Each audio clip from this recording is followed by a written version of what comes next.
Bonjour à tous, ravi de vous retrouver comme tous les samedis ou presque pour les news moto de la semaine. Alors merci à tous pour vos messages, tous vos vœux de bonheur. Ça a été très apprécié, je dois bien reconnaître quand même que ça fait un certain choc.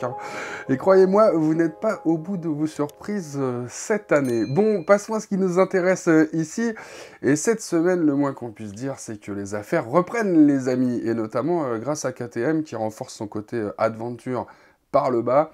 Kawasaki qui surprend tout le monde avec l'arrivée prochaine d'une petite sportive, et Suzuki qui ne cache pas son intention de planer à 12 000. C'est parti!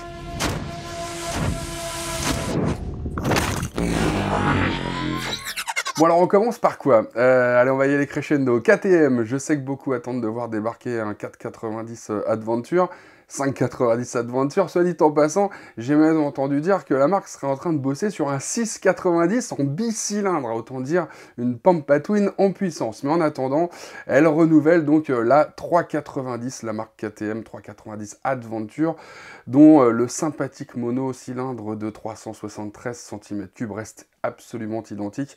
Il n'y aura donc rien de plus à attendre que ces 44 chevaux et 37 Nm de couple proposés jusqu'ici, donc avec cette version 2023. Idem pour ce qui concerne l'électronique embarquée.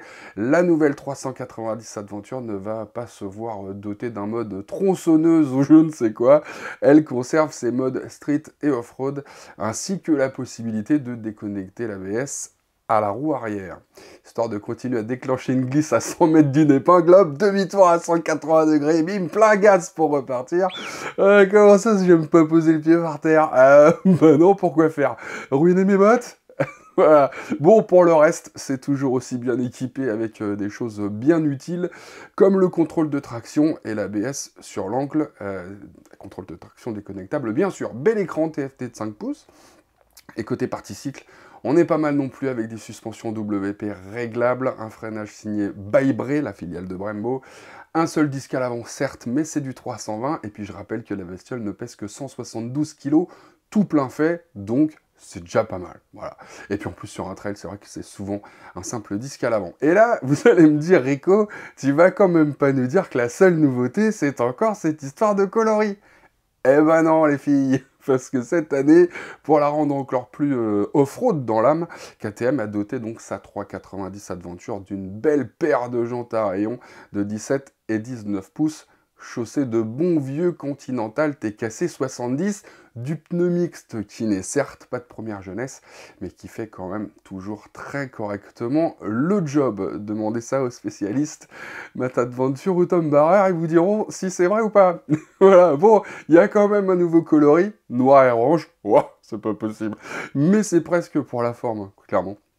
Côté prix, contrairement à d'autres marques, ils ne sont pas devenus fous chez KTM, puisqu'elle passe de 7399 à 7450, ce qui est déjà pas mal pour un 390, me direz-vous. Kawasaki qui prend un petit peu tout le monde de court, puisque j'ai même pas encore eu le temps de vous dire qu'éventuellement une ZX 4R pourrait arriver, voilà, petite rumeur, voilà, que déjà la marque le confirme. Donc voilà, et mine de rien, c'est un petit événement, parce que c'est typiquement le genre de moto qui ne faisait la joie que des Asiatiques, des Australiens, éventuellement, peut-être Indiens, mais en France, ce type de machine, eh ben, ça fait belle lurette qu'on n'en a pas vu.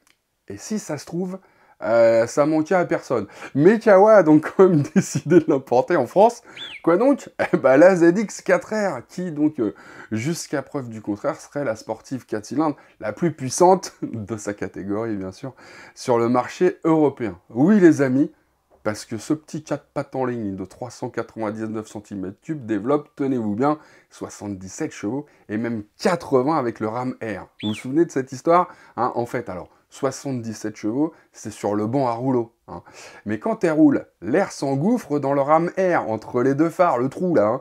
Et donc l'air déboule à donf dans la chambre de combustion et pan, 80 chevaux au lieu de 77. Alors on n'est pas loin du turbo boost de K2000, hein, bah oui, ça c'est sûr. Hein.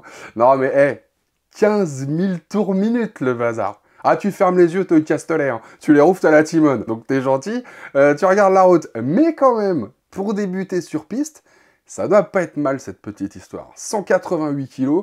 Pour le reste, alors attendez, fourche Showa inversée de 37 mm, SFF BP, avec les fonctions séparées, vous savez, en fonction des tubes. Amortisseur à gaz backlink à l'arrière, un bras oscillant bien long pour assurer une bonne stabilité en courbe, double disque de 290 mm à l'avant, étrier monobloc radio 4 pistons.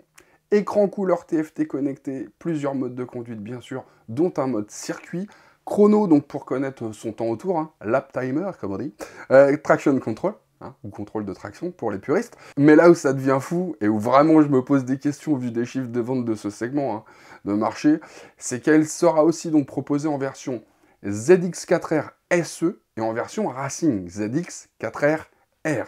Alors la SE, c'est la déco Kawasaki Racing Team, hein, et deux séries, protège carter, bulle fumée, prise USB et shifter up and down. Et accrochez-vous bien à votre petit guidon.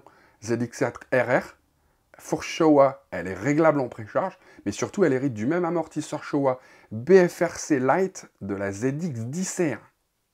Bon, alors c'est pas encore certain que toutes ces versions soient proposées en France, pour être honnête.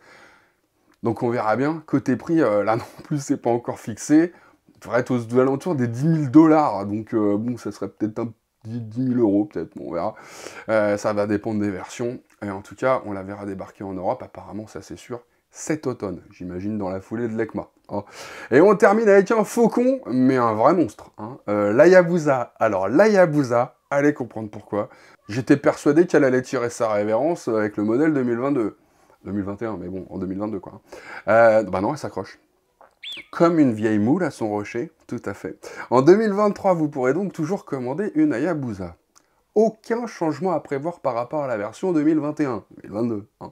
C'est-à-dire donc la troisième génération de l'Hayabusa, avec son 4 cylindres en ligne de 1340 cm3, revu et corrigé pour satisfaire aux normes Euro 5. Vous pourrez donc toujours vous faire catapulter par ses 190 chevaux à 9700 tours minute et 150 Nm de couple à 7000 tours minute, avant de vous faire maltraiter les avant-bras par ses doubles disques de 320 mm, étrier Brembo Stylema 4 pistons à montage radial, ou encore cruiser sur sa suspension Kayaba digne des meilleurs sports GT, ce qu'elle est assurément, malgré ses 264 kg.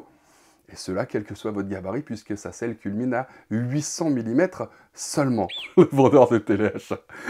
Ah, franchement, non, blague à part.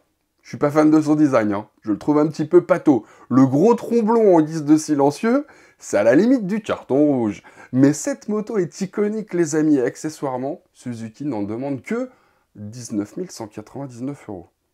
À l'heure où le moindre trail de 700 cm3 dépasse allègrement les 12 000 € en toute décontraction, la Hayabusa, t'as l'impression de faire le coup du siècle pour un peu, tu vois. Donc bon, voilà, ça méritait quand même d'être signalé. Bon, quand même, 2023, nouveau coloris, ah bah c'est normal. Alors un affreux blanc et bleu, franchement c'est moche.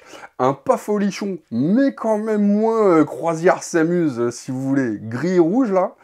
Et un full noir qui, à défaut de vous transformer en Batman, reste quand même une valeur sûre. Faut quand même, je sais, normalement faut pas, mais il faut quand même un peu penser à la revente, les amis. Un jour ou l'autre. Ah, voilà.